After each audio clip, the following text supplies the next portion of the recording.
코로나 바이러스의 발병으로 세계가 흔들리고 있습니다. 코로나 2년이 지난 지금 우리의 삶은 어떤가요? 많은 수의 사람들이 금방 종식되어 예전의 일상을 되찾기를 희망하고 있습니다. 하지만 전염병의 역사를 되짚어보면 질병은 장기적으로 큰 영향을 남기기도 했습니다. 1350년 유럽을 강타한 흑사병 즉 페스트는 인구의 3분의 1 정도가 목숨을 잃을 정도로 그 피해가 무시무시했습니다. 하지만 흑사병은 서유럽을 보다 근대적이고 상업화된 현금 기반의 경제로 이끌어냈습니다. 전염병의 발생이 유럽의 제국주의를 가속화했다는 주장이 나올 정도였지요. 왕조를 몰락시키고 식민주의를 확대하고 심지어 기온을 떨어뜨리기까지 했던 것이 바로 이 전염병입니다. 인간과 동물이 함께 생활을 하기 시작한 농경시대 시기부터 바이러스는 인류와 함께 생활해왔습니다. 인류가 발전할수록 그 속도에 맞추어 바이러스 또한 숙주를 찾아 끊임없이 발전해왔습니다. 팬데믹이라는 단어는 그리스어에서 유래되었으며 판이라는 어휘 뜻과 데머세피포이라는 두 개의 단어가 함께 뜻을 만든 합성어로서 팬데믹, 어떠한 것이 국경에 관계없이 전 세계적으로 모든 사람에게 영향을 미친다 라는 뜻을 가지고 있습니다. 줄여서 세계적으로 전염병이 대유행하는 상태를 뜻하고 있습니다. 팬데믹으로 불리던 전염병으로는 크게 1918년 스페인 독감으로 불리는 인플루엔자 팬데믹, 1968년 홍콩 독감으로 불리는 인플루엔자 팬데믹, 2009년 신종플루 H1N1로 불리는 인플루엔자 팬데믹이 있습니다. 신종플루 이전과 이후에 국내에 유행했고 사회경제적으로 큰 타격을 주었던 전염병을 가지고 이야기를 해보려고 합니다. 에볼라 바이러스. 에볼라 바이러스는 1970년 에볼라강 유역에서 처음 발견되었습니다. 지금까지도 아프리카 지역에서 지속적으로 유행하고 있으며 발생 시 치사율이 최고 90%에 달해 죽음의 바이러스라고 불립니다. 사스. 사스는 2002년 겨울 중국에서 발생해 수개월 만에 홍콩, 싱가포르, 캐나다 등 전 세계로 확산됐던 신종 전염병입니다. 2003년 12월까지 총 29개국에서 8,096명의 감염자가 발생했고 774명이 사망했습니다. 코로나와 마찬가지로 중국 당국은 광동성 포산 지역에서 사스가 처음 발견됐을 때 철저히 언론을 통제하고 발병 45일 후에 공식적으로 사실을 인정하긴 했지만 환자 수를 축소하고 은폐하는 데 급급한 행동을 보였습니다.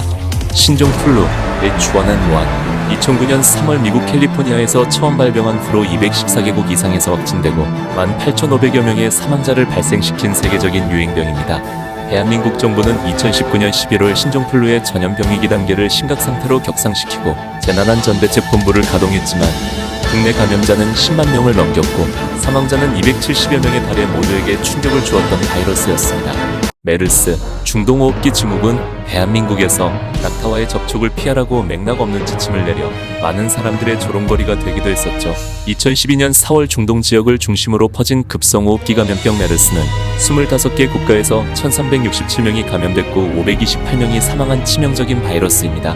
대부분 사우디아라비아에서 발병했지만 2015년 5월 바레인에서 입국한 A씨가 메르스 감염 확진을 받았지만 메르스가 발생한 병원에 환자들을 철저히 격리하지 않고 감염자가 경유했던 경로와 확진 병원을 비공개하는 방침을 고수했던 대한민국 정부의 미흡한 대응과 낙타와의 접촉을 피하세요라는 엉뚱한 방역 지침이 인상적이었습니다. WHO는 21세기는 전염병의 시대라고 선언했습니다. 2002년 중국 광동성에서 시작된 중증급성 호흡기 증후군 사스는 짧은 시간에 세계 30여 개국으로 퍼졌고 8,000명 이상이 감염됐습니다.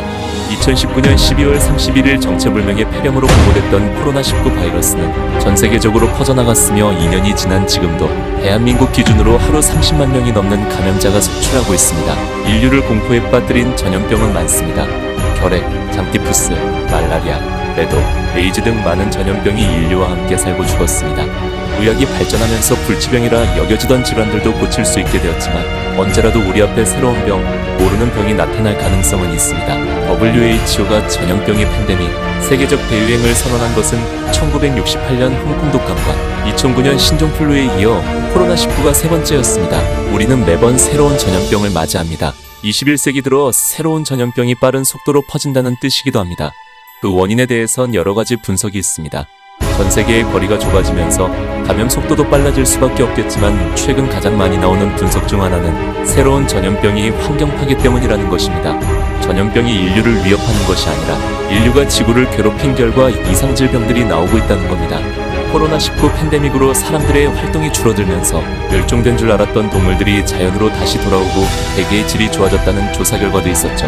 현재 진행 중인 2019년 코로나 백신 개발과 접종으로 금방 종식될 것이라 믿었지만 변이된 델타 코로나와 한 번 더 변이된 오미크론에서 스텔스 오미크론까지 코로나 위기는 1998년 외환위기에 이어 두 번째로 큰 대형 경기 침체에 해당된다고 합니다.